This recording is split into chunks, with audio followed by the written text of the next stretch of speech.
प्यारे विद्यार्थियों, गणित की इस वर्चुअल पाठशाला में आप सभी का हार्दिक स्वागत है।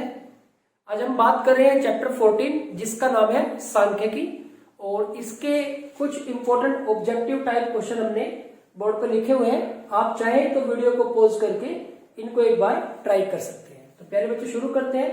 हमारा जो पहला क्वेश्चन है उसमें लिखा गया है कि पहली 10 प्राकृत संख्याओं का औसत होगा। औसत यानी कि माध्य है।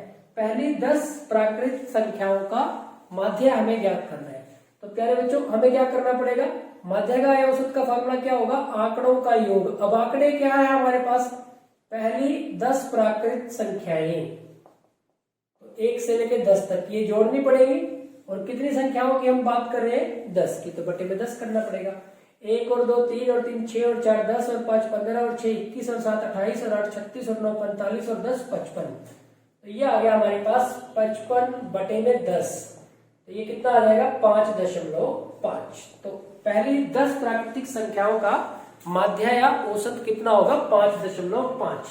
पहला ऑप्शन है 6.5, नहीं। दूसरा ऑप्शन है 65, तीसरा ऑप्शन है 5.5 और चौथा ऑप्शन है 55। 55 तो इनका योग बनता है, माध्य या औसत तो इनका कितना होगा, 5.5। तो जो सी है हमारा वो राइट ऑप्शन हो जाएगा। तो प्यारे बच्चों ये हो गया हमारे पास क्वेश्चन नंबर 1। आगे बढ़ते हैं क्वेश्चन नंबर 2 की तरफ। इसमें कहा गया है किसी कक्षा के 20 विद्यार्थियों के अंक निम्नलिखित है। तो ये 20 विद्यार्थियों के अंक दिए हुए हैं प्यारे बच्चों। कितने में से कोई टेस्ट हुआ है, 10 अंक का 10 में से, यानी कि 10 अंक में से है ये। कितने विद्यार्थियों के, 20 विद्यार्थियों के अंक है ये। तो यहाँ पे आंकड़ों का बहुलक होगा, तो इन आंकड़ों का बहुलक हमें ज्ञात करना है। तो प्यारे बच्चों बहुलक वो संख्या होती है जो सबसे ज्यादा बार आती है। अब आप देखिए, सबसे पहले हमारे पास 9 देखें कितनी बार आया है, 1 2 3 4 और 5, 9 आ गया 5 बार। इसके बाद है हमारे पास 6 देख ले कितनी बार आया है, 6 1 2 और 3, 6 आ गया 3 बार। उसके बाद है हमारे पास 5, तो 5 1 2 बस 2 बार आया है। इसके बाद है हमारे पास 5 के बाद है 3 देखते हैं कितनी बार आया है, 1 और 2 बार। उसके बाद है 2, एक बार ही आया है, 2 हमारे पास एक बार आया है। 7 1 2 और 7 3 बार आया है। 4 1 और 2, 4 2 बार आया है। और 10 1 और 2, 10 आया है 2 बार। अब देखो एक बार इसको टोटल कर लो, 20 होना चाहिए कि 5 और 3 8 और 2 10 12 13 16 18 20, ठीक है 20 के 20 पूरे हो गए हमारे पास। अब देखो 9 आया 5 बार, 6 आया 3 बार, 5 आया 2 बार, 3 2 बार, 2 1 बार, 7 3 बार, 4 2 बार और 10 2 बार। सबसे ज्यादा बार कितनी बार है, 5। तो सबसे ज्यादा बार कौन आया, 9। तो इसका जो बहुलक होगा, जो सबसे ज्यादा बार आता है, सबसे ज्यादा बार आया 9, कितनी बार आया, 5 बार, तो 9 इसका बहुलक हो गया। तो प्यारे बच्चों इसका आंसर हो गया हमारे पास 9। तो 9 देखें आप, बी ऑप्शन में हमारे पास 9 है, तो बी इसका राइट ऑप्शन हो जाएगा। नेक्स्ट आगे बढ़ते हैं। तीसरा क्वेश्चन है, नीचे दिए गए आंकड़ों का परिसर होगा। प्यारे बच्चों इसका परिसर, इसकी रेंज निकालनी है। तो परिसर क्या होगा, सबसे बड़ी वैल्यू माइनस सबसे छोटी वैल्यू। परिसर होगा इसमें सबसे बड़ी जो वैल्यू है और जो सबसे छोटी वैल्यू है उसका अंतर। अब देखो 18 है, 12 है, 36 24 40 60 23 9 70 और 62। तो सबसे बड़ी वैल्यू तो होगी हमारे पास। हमें क्या निकालना है, परिसर निकालना है। तो सबसे बड़ी वैल्यू तो होगी 70, 70 माइनस सबसे छोटी वैल्यू है 18 12 36 24 40 60 23 9 सबसे छोटी वैल्यू होगी। तो परिसर आ जाएगा इसका 61। तो प्यारे बच्चों आप देखिए 61 कौन से ऑप्शन में, तो 61 है हमारे पास बी ऑप्शन में। तो बी ऑप्शन इसका राइट ऑप्शन हो जाएगा। तो ये हो गया हमारे पास क्वेश्चन नंबर 3। नेक्स्ट बात करते हैं क्वेश्चन नंबर 4 की। नीचे दिए हुए आंकड़ों का माध्यक मतलब बीच की संख्या, माध्यक हमें ज्ञात करना है।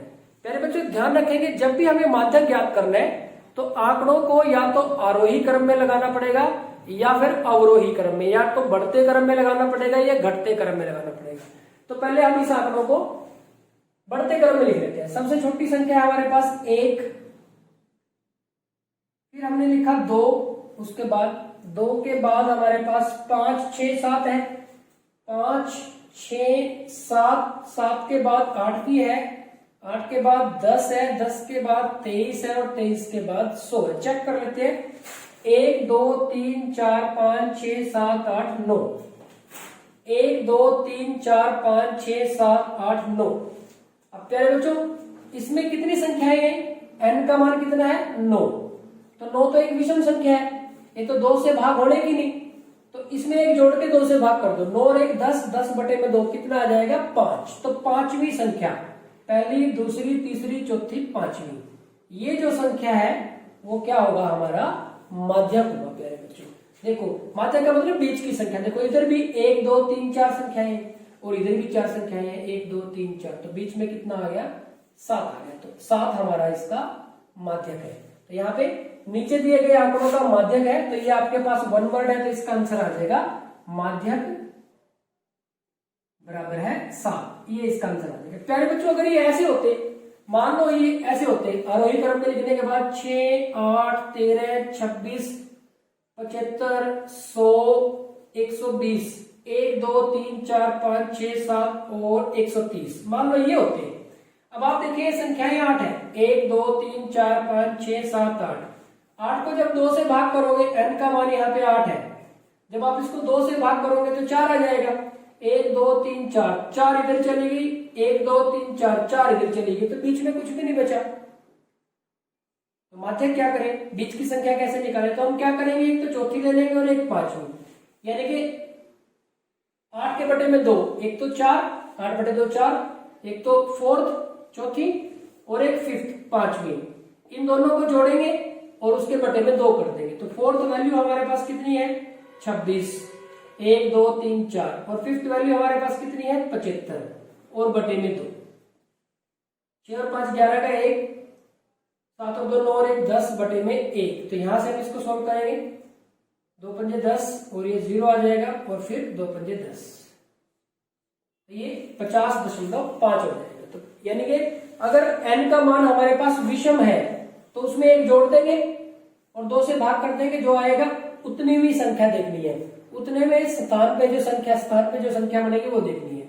अगर n हमारा सम है, ये तो हमारा विषम है, और अगर हमारे पास सम आ जाता है तो सम में क्या 2 से भाग हो जाएगा, एक तो 2 से भाग करने पे जो मिलता है और एक उससे अगली संख्या, दोनों संख्याओं को देखेंगे, यानी कि n का मान 8 है तो इसका आधा 4, एक तो चौथी संख्या और एक पांचवी संख्या देखेंगे, और जो वो होंगे उनके मान वो रख के और 2 से भाग कर देंगे, तो हमारे पास क्या आ जाएगा माध्यक आ जाएगा। नेक्स्ट है प्यारे बच्चों क्वेश्चन, प्यारे बच्चों देखते हैं क्वेश्चन नंबर 5, और क्वेश्चन नंबर 5 में कहा गया है कि x के किस मान के लिए निम्नलिखित आंकड़ों का माध्यक 6 है। x के किस मान के लिए आंकड़ों का जो माध्य है वो 6 है। अब प्यारे बच्चों माध्य क्या होता है, आंकड़ों का योग बटे में आंकड़ों की संख्या। माध्य हमारे पास क्या होता है, आंकड़ों का योग बटे में आंकड़ों की संख्या है। अब जो माध्य है वो किसके बराबर दे रखा है, 6 के बराबर। अब आंकड़ों का योग करो, 3 और 5 8 और 6 14 और 7 21, 21 और 9 30, 30 और 7 37 और 5 42 और 6 48, 48 और 8 56 और x भी है, तो ये हो गया आंकड़ों का योग 56 प्लस x, 56 प्लस x बटे में आंकड़ों की संख्या कितनी है, ये कितने हैं 1 2 3 4 5 6 7 8 9 10 11, ये है हमारे पास 11, तो किसके बराबर है 6 के। आर पार गुना की तो 56 प्लस x बराबर है 66, तो x बराबर है 66 माइनस 56, तो x का मान आ गया 10। तो x का मान अगर 10 होगा तो ये जो आंकड़े हैं इनका जो माध्य है वो कितना होगा, हमारे पास 6 होगा, तो डी ऑप्शन हमारा राइट ऑप्शन है। तो प्यारे बच्चों आज के इस वीडियो लेक्चर में इतना ही, लगातार प्रैक्टिस करते रहिए। Thank you very much.